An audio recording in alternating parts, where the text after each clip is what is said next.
I hope you enjoyed our first video on completing your profile. This is going to be the second installation, and this video is going to be about networking. Networking is hugely important. It's what drives LinkedIn, the algorithm, and your connections that are going to be productive for you. And what we're going to talk about today is targeted, friendly, and professional networking. And there's some things to keep in mind that I think people get wrong when using LinkedIn. The first thing you want to remember is that LinkedIn is a social media platform. It is not just you and your resume talking to bosses. You don't have to be completely formal. However, there are people out there using LinkedIn inappropriately, and you need to avoid that. It's professionally oriented. Don't engage with people the way you might at a club. Think of the club or the bar being something where you would talk like you would on Instagram or Twitter. LinkedIn should be treated more like if you're at a business social function. You're there with your coworkers, peers, bosses, subordinates, and you need to be fairly formal, but you can talk about social and not professionally related things. That's for another episode. Think of it as you're still in your work attire, but you're not being perfectly formal.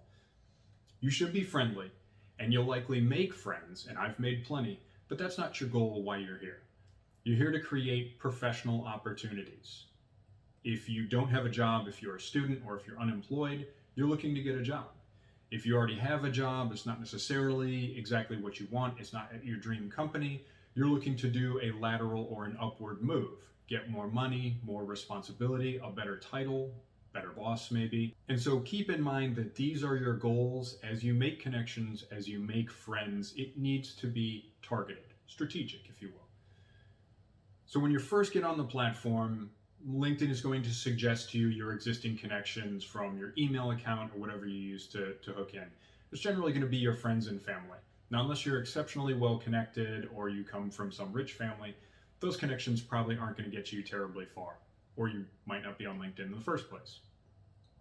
What you want to do is you want to start building your network with people you already have some sort of organic connection with, which for most of us, we're college educated and in the tech industry, means classmates or alumni of our school. You want to continue on and go into that search function and find specifically alumni in your chosen field, because it doesn't do you much good if you're an engineer and you find alumni that are in marketing or sports management. You want to connect also with influencers who can help you. So anybody that's out there with a large group of connections is putting out content that is seen by a lot of people. It can be very beneficial and strategic for you to connect with those. That can be a little more difficult. We'll get into that in a minute. You also want to connect with recruiters, hiring managers, middle management at your target companies, people slightly ahead of you in their professional lives. If they're only slightly ahead of you, maybe a position or two above the one that you're targeting, they remember what it was like to be in your position. They're more likely to want to help you. You got to think of who's going to get you ahead. Use the LinkedIn search function. You can filter on a bunch of different categories to include the school you went to include your geographic region, the level that you're looking at, the industry that you're looking at, and you can get pretty specific. And once you get down to a list of 100, 200, 500 people, you can start targeting who you want to approach in there for networking opportunities.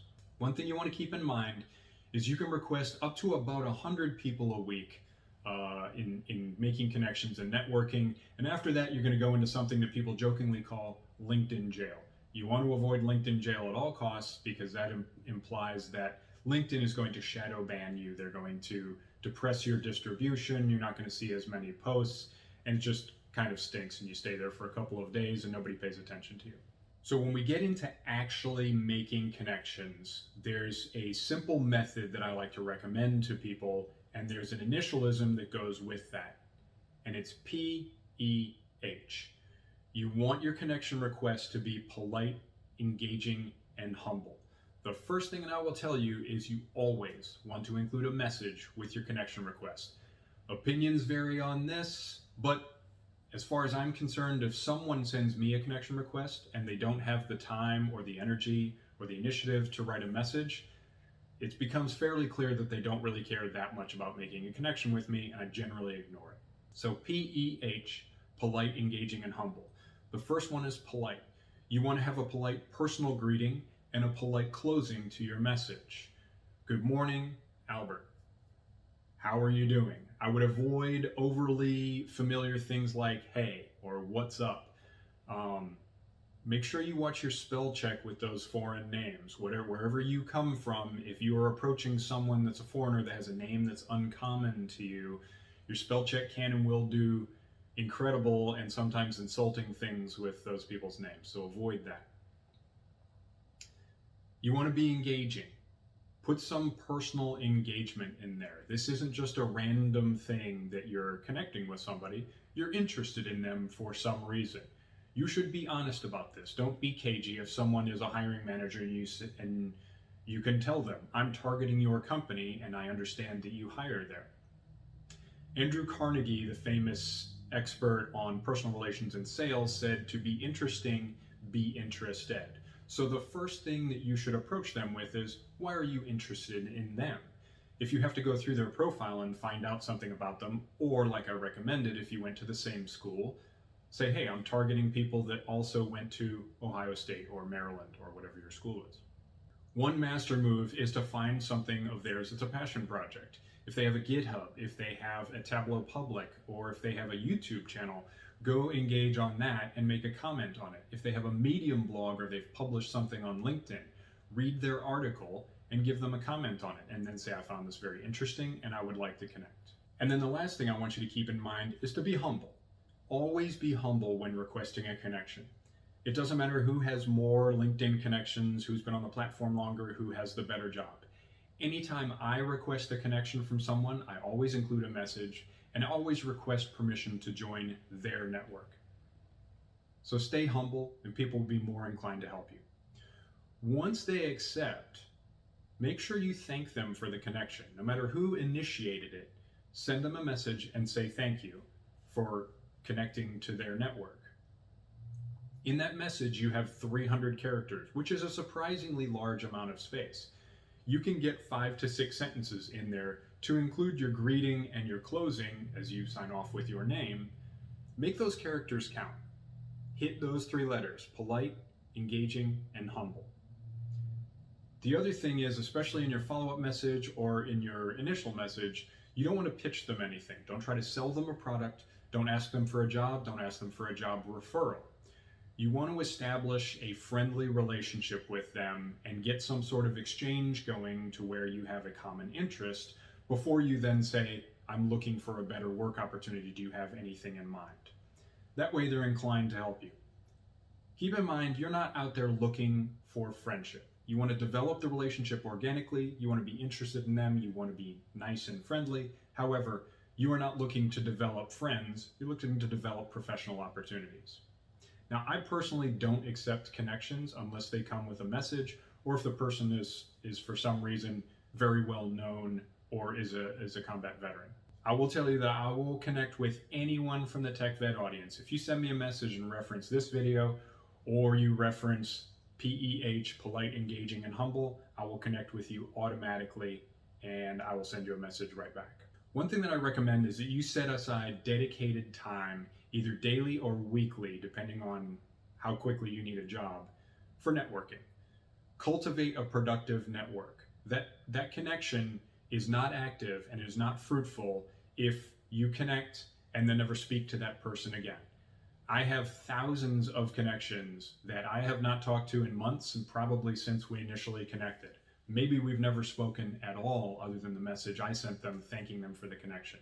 That's not productive. I don't know those people. And in 6 months, if one of them comes up looking for a job and asks me for a referral, I can't give it in good conscience. I won't stake my reputation on their work experience because, like I said, I don't know them. However, active connections, an active network, that is productive. Make sure you go where people live, if you will. Some people are very active on LinkedIn. Other people are very active on YouTube or Twitter. If you're looking to cultivate a relationship, get a connection, or develop it more with someone who's very active on social media, go engage on wherever they put their time and energy. There's a data analyst by the name of Alex Freeberg in the United States who does not spend much time on LinkedIn, but he does spend a ton of time on YouTube. If you're developing relationships with influencers, they may or may not be terribly active on LinkedIn. I've developed relationships with Ken G, Alex Freeberg, Tina Huang, and other influencers who don't spend much time on LinkedIn, but they are all very active on YouTube and on podcasts. If you go and engage those influencers where they're putting their time and energy, then you're going to be a person that is known and a brand to them, and they'll want to connect with you. Go there and show interest where they're putting their efforts. If you want a connection with an influencer, my recommendation is not only that, but if they're active on LinkedIn, go give several of their posts a reaction, and then give several more a thoughtful comment. Once your name starts popping up in their feed on LinkedIn, they're going to start knowing who you are. And then if you hit them with a connection request, they know you and are more willing to accept you into their network. I think with these tips, you can go forward and develop yourself a productive network. We'll leave it at that, and I'll see you in our next episode where we're going to talk about content creation.